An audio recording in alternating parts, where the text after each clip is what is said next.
Começa a mega liquidação em Criciúma, com descontos em diversos estabelecimentos. Rodovia Luiz Rosso, que liga a Criciúma à BR-101, será revitalizada. Rodrigo Pacheco é o novo presidente do Senado. Volta às aulas na FASC. Ano letivo nas creches começa na próxima semana. Na rede estadual de ensino começa a pré-matrícula online. Casa Guido realiza campanha de arrecadação de material escolar. Novas doses da vacina contra o coronavírus são distribuídas no estado. As notícias de Criciúma e do sul de Santa Catarina você confere a partir de agora.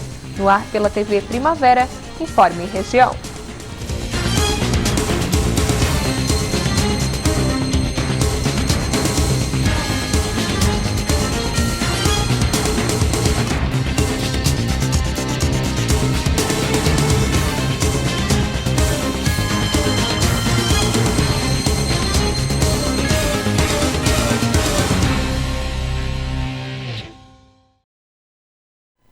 Hoje, quarta-feira, 3 de fevereiro de 2021. Para você que acompanha a TV Primavera, uma boa tarde. Começou hoje em Criciúma uma mega liquidação. A promoção, que já é tradicional na cidade, segue pelas próximas semanas com descontos em diversos estabelecimentos. Guardar aquele dinheirinho no final do ano para fazer as compras à vista e ficar sem os famosos carnês dá certo, ainda mais com descontos da mega liquidação aqui em Criciúma. Cada loja tem a sua estratégia, uns queimam estoques, outros trocam as peças das estações, mas o importante é vender. Assim vai começar a maior e mais tradicional queima de estoque e liquidação de Santa Catarina. Nós temos a maior mega do estado desde 2003, então a cidade de Criciúma se prepara para receber. São mais de, da última mega, mais de 70 municípios vieram comprar nesse período aqui, porque são descontos muito bons e os lojistas em geral, o comércio, ele se prepara para receber esse público. Esse ano, além do tradicional comércio de rua, a Mega ganhou reforços de outros estabelecimentos. Exatamente, temos supermercado, shopping center, pessoal de restaurantes também temos, e os tradicionais, que calçados, móveis, decoração, roupa, né, sempre estão presentes nossos associados nessa adesão. A mega liquidação se estende até o dia 13 de fevereiro, com as lojas abertas até as 7 horas da noite, no sábado, dia 6, até a 1 hora da tarde. A rodovia Luiz Rosso, um dos principais acessos a Criciúma, vai passar por um processo de recuperação a partir da próxima semana. A revitalização da via é um pedido antigo dos moradores e também de quem transita pelo local. Ao todo, quase 12 quilômetros de via que ligam a BR-101 à área central da cidade serão revitalizados pelo governo de Criciúma com recursos próprios e execução da equipe da Secretaria Municipal de Infraestrutura, Planejamento e Mobilidade Urbana e de uma máquina fresadora de asfalto adquirida recentemente pelo município. A via liga também a região agrícola com o centro da cidade. A revitalização está programada para começar na próxima segunda-feira. Segundo a Secretaria de Infraestrutura do município, além da rodovia, diversas estradas na cidade também vão passar por recuperação nos próximos meses. As intervenções serão realizadas com o novo equipamento adquirido pela Prefeitura e a usina de asfalto, que Criciúma já possui. O senador Rodrigo Pacheco é o novo presidente do Senado. Ele vai comandar o Congresso pelos próximos 2 anos, até fevereiro de 2023. A sessão para a escolha do novo presidente e novos membros da mesa diretora foi marcada para começar às 7 da noite. Mas o movimento na Câmara dos Deputados começou cedo. A poucas horas da eleição, o Democratas resolveu liberar a bancada para que os deputados pudessem votar no candidato que desejarem. Antes, o DEM integrava o bloco do candidato Baleia Rossi, mas com a nova postura de independência, os 31 deputados do Democrata na Câmara poderão votar em Lira ou Rossi. A assessoria de Arthur Lira chegou a informar que um evento estava marcado para oficializar o apoio do partido à campanha, mas a solenidade não aconteceu. O mesmo ocorreu no Cidadania e no PSDB. Ambos partidos apoiavam Baleia Rossi, mas liberaram a bancada. O deputado Capitão Augusto, presidente da bancada da Segurança Pública, que concorria pelo Partido Liberal, liberou seu nome da disputa no fim da semana e disse que sai de cena para se juntar ao Partido Liberal e ao governo Bolsonaro. Até o começo da tarde, seguiram na disputa a deputada Luísa Erundina pelo PSOL e Marcel Van Hatten pelo Novo, além dos candidatos avulsos Alexandre Frota, André Jajones, Fábio Ramalho e General Peternelli. Após a reunião de líderes no começo da tarde desta segunda-feira, foram definidos os blocos de Baleia Rossi e Arthur Lira, além dos candidatos aos cargos da mesa diretora. Os nomes foram apresentados seguindo a proporcionalidade de partidos nos blocos. Pelo acordo de líderes, a distribuição dos cargos ficou assim: primeiro vice-presidente do PL, segundo vice-presidente do PSD, primeiro secretário do PT, segundo secretário PSDB, terceiro secretário PSL, quarto secretário Rede e suplentes de secretários republicanos, PDT, PSC e DEM. Mas antes de definir os demais membros da mesa, primeiro será escolhido o presidente da Câmara. A eleição na Câmara começou no início da noite, quando a eleição no Senado já tinha sido concluída. Mesmo com os ritos alterados em função do enfrentamento da pandemia, a sessão foi muito mais tranquila do que a realizada há 2 anos na eleição de Davi Alcolumbre. Nesta segunda-feira, os senadores escolheram Rodrigo Pacheco como presidente do Senado pelos próximos 2 anos. Foram 57 votos a favor do senador, considerado favorito desde o início da campanha. Em sua última ação como presidente da Casa, Davi Alcolumbre abriu e encaminhou a sessão de eleição da mesa do Senado. Informa ao plenário que há número regimental. Antes, falou com a imprensa e se definiu como um presidente pacificador no período em que ficou à frente da Casa. A gente consegue entregar um Senado mais pacificado, com o respeito e o reconhecimento de todos, ou de pelo menos a grande maioria dos senadores da República, porque, como disse para vocês, foi o que eu tentei fazer durante esses 2 anos e o que eu continuarei tentando fazer durante esses 2 anos. Após a contagem das cédulas, Rodrigo Pacheco foi eleito pela maioria. Foram 57 votos contra 21 recebidos por Simone Tebet. Assim que tomou posse, Rodrigo Pacheco agradeceu os votos recebidos e fez compromissos para os próximos 2 anos. A mais alta incumbência que já me foi confiada, a de presidir o Senado Federal e o Congresso Nacional. Missão que assumo com humildade, senso de responsabilidade e integral comprometimento com os valores democráticos da nossa República e da nossa Constituição Federal. Portanto, o Senado volta a se unir no afã de desempenhar fielmente o mandato conferido a todos nós. Somente assim poderemos caminhar em busca do que realmente precisamos neste momento. Criar uma sociedade justa e livre, desprovida de preconceitos e discriminações de quaisquer naturezas. Atuar com vistas no trinômio: saúde pública, desenvolvimento social, crescimento econômico, com o objetivo de preservar vidas humanas, socorrer os mais vulneráveis e gerar emprego e renda aos brasileiros. Urge livrar o Brasil dessa avassaladora e trágica pandemia, que já vitimou mais de 225 mil irmãos brasileiros, inclusive nosso querido e saudoso colega, senador Harold de Oliveira. Minhas sinceras homenagens a todas essas vítimas da Covid e de seus familiares. E um agradecimento penhorado a todos os profissionais da saúde e do nosso Sistema Único de Saúde. A seguir, a FASC define volta às aulas nas creches em Criciúma.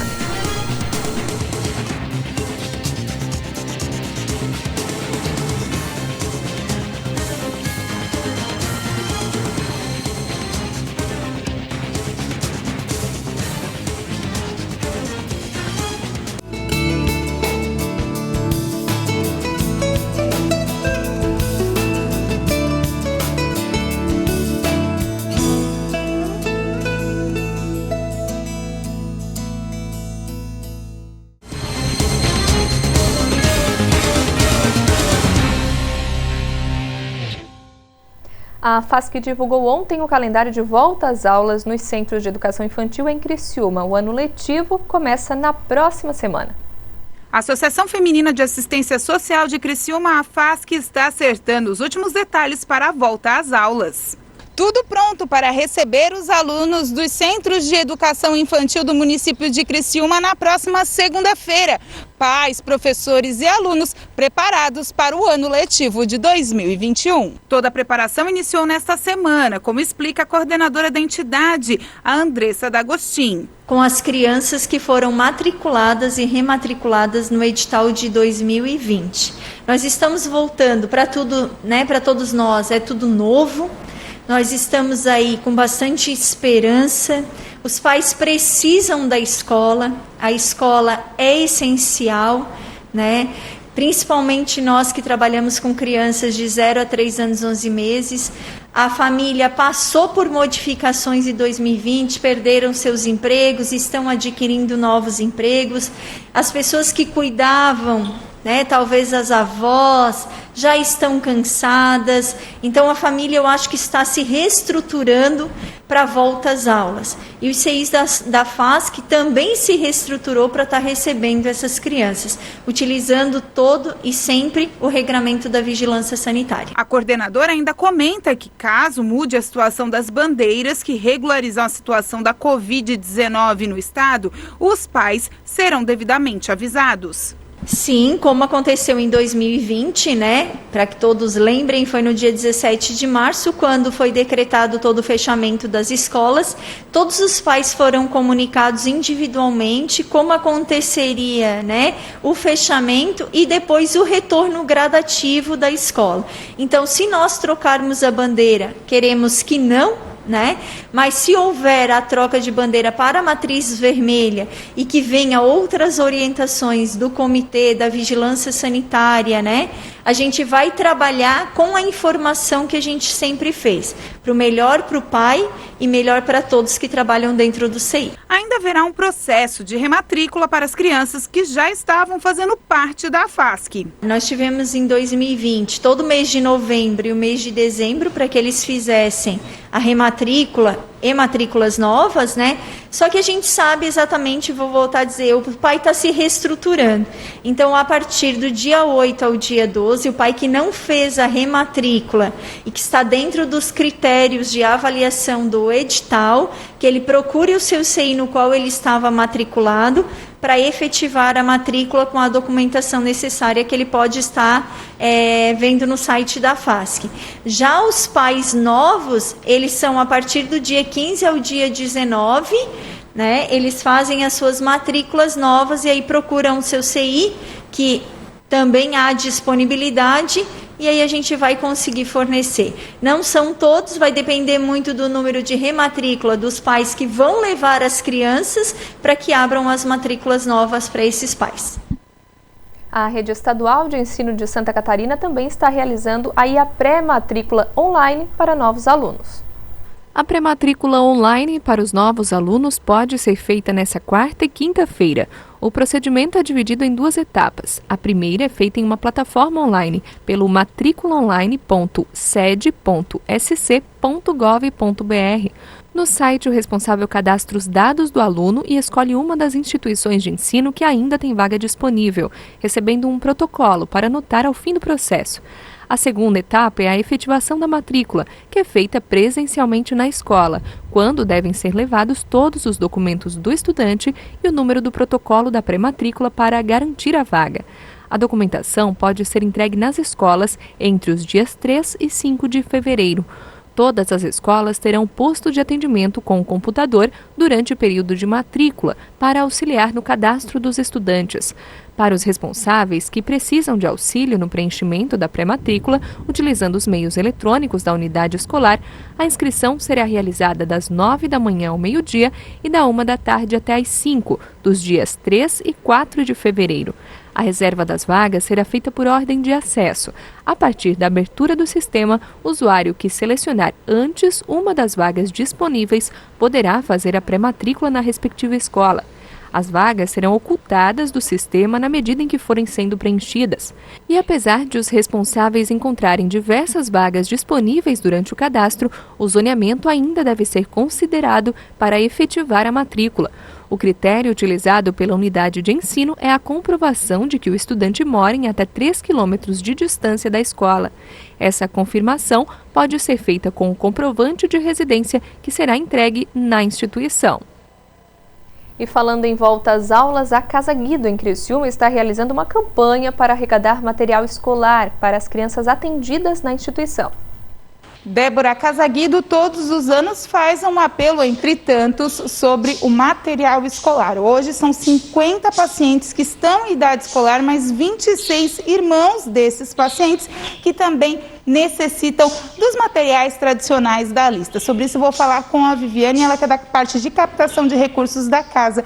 Viviane, vocês então têm esse montante de alunos à espera, né, do material escolar, que é uma fase, querendo ou não, muito gostosa para os alunos, vamos dizer, comuns. Para eles que muitas vezes já deixaram de ir à escola para continuar o tratamento, se torna mais especial, né? Isso, esse momento de volta às aulas é muito especial para todas as crianças, né? Mas para os nossos pacientes em especial, como tu comentou, que já ficaram tanto tempo em casa, não só em função do Covid, mas em função da doença em si, então é um retorno muito especial. E todos eles querem voltar com o material escolar novinho, tudo bonitinho, arrumadinho.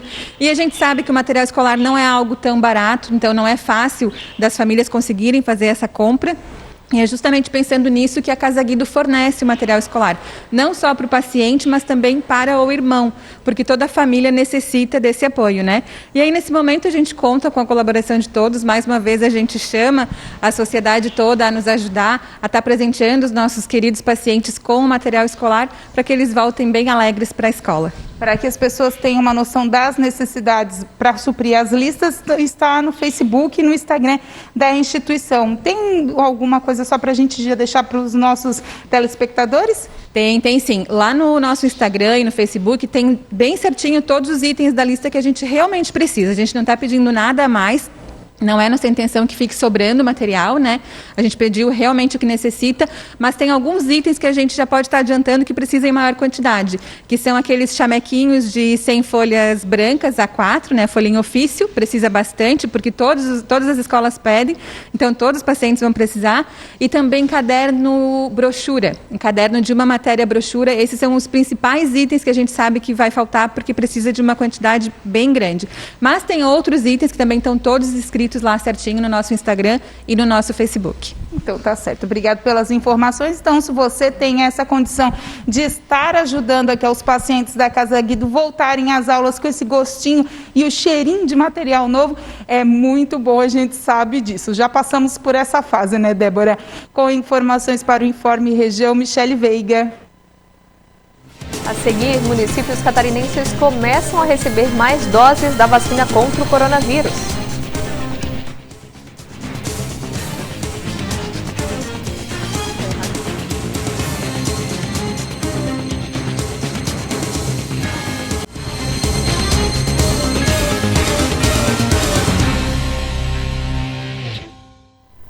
Você sabia que no verão aumentam os casos de pessoas com cálculo renal? O ano mal começou e o número de pacientes buscando atendimento com pedras nos rins disparou.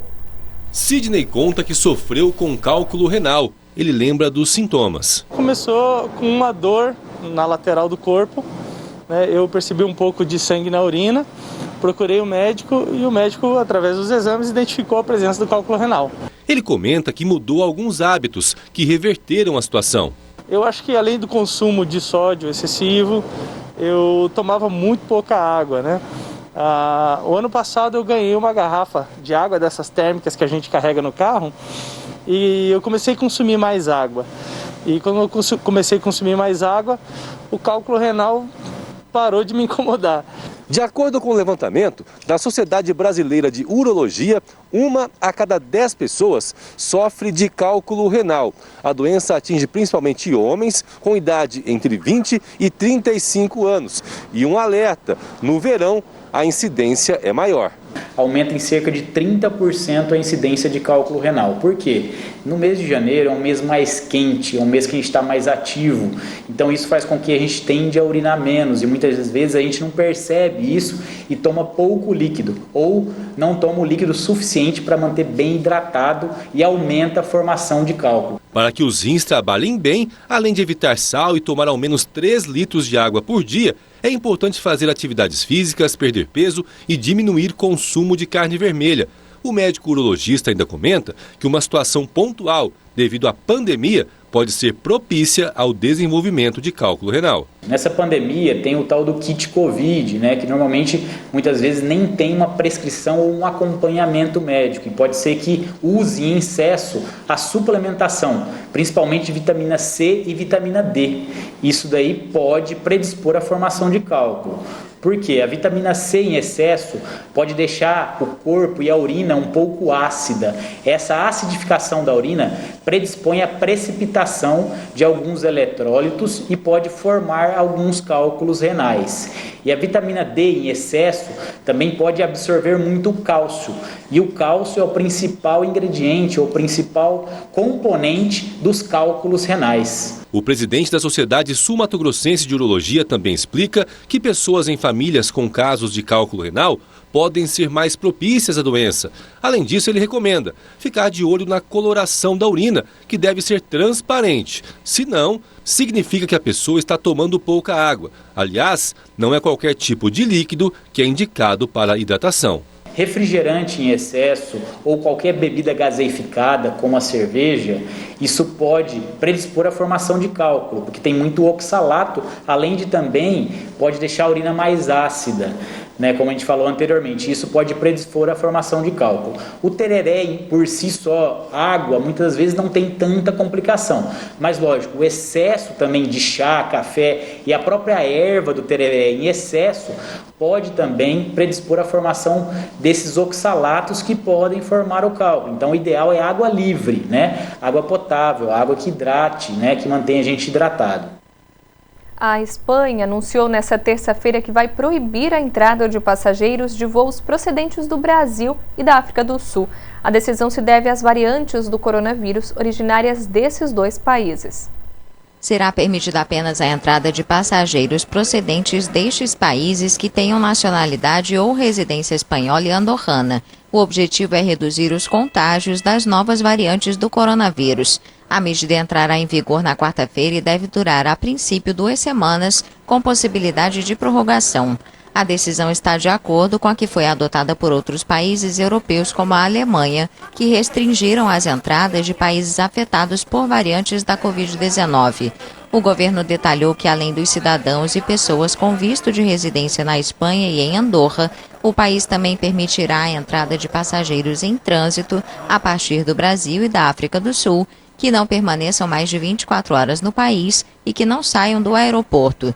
Desde o fim de dezembro, a Espanha só permite a entrada a partir do Reino Unido de pessoas com nacionalidade ou residência na Espanha e no microestado de Andorra. A medida foi adotada por causa da nova variante do coronavírus detectada no país, que é mais contagiosa. A Espanha é um dos países europeus mais afetados pela pandemia e se aproxima de 60 mil mortes. Em Santa Catarina, o governo do estado distribuiu ontem mais de 71 mil doses da vacina contra o coronavírus para as centrais regionais de saúde. Aqui na região, as novas doses já chegaram. Ao todo, o estado distribuiu nesta terça-feira 71.040 doses. Elas foram encaminhadas às 17 unidades descentralizadas de vigilância epidemiológica de Santa Catarina: Grande Florianópolis, Tubarão, Itajaí, Blumenau, Joinville, Jaraguá do Sul, Videira, Joaçaba, Concórdia, Xanxerê, Chapecó, Criciúma, Araranguá, Mafra, Lages, Rio do Sul e São Miguel do Oeste. A distribuição por aqui será feita pela Gerência Macro-Regional de Saúde de Criciúma. a gerência já recebeu as doses do estado e está encaminhando aos 12 municípios da ANREC. Esse é o terceiro lote de vacinas e o segundo da Coronavac. Ao todo, serão distribuídas 3.840 doses aos 12 municípios. Até agora, desde o início da campanha de vacinação, já foram distribuídas na região 10.070 doses, sendo que 7.190 são da vacina chinesa, que está sendo produzida pelo Instituto Butantan. Segundo a Vigilância Epidemiológica da Macrosul de Saúde, essas doses que chegaram nessa semana são para completar o esquema de vacinação das primeiras pessoas já vacinadas com a Coronavac no dia 19 de janeiro e que devem tomar a segunda dose entre 15 e 30 dias. Já quem tomou a vacina AstraZeneca deve tomar a segunda dose em 12 semanas. Com essa informação, o Informe em Região vai ficando por aqui. Você acompanha mais notícias a qualquer momento na nossa programação. Uma boa tarde para você.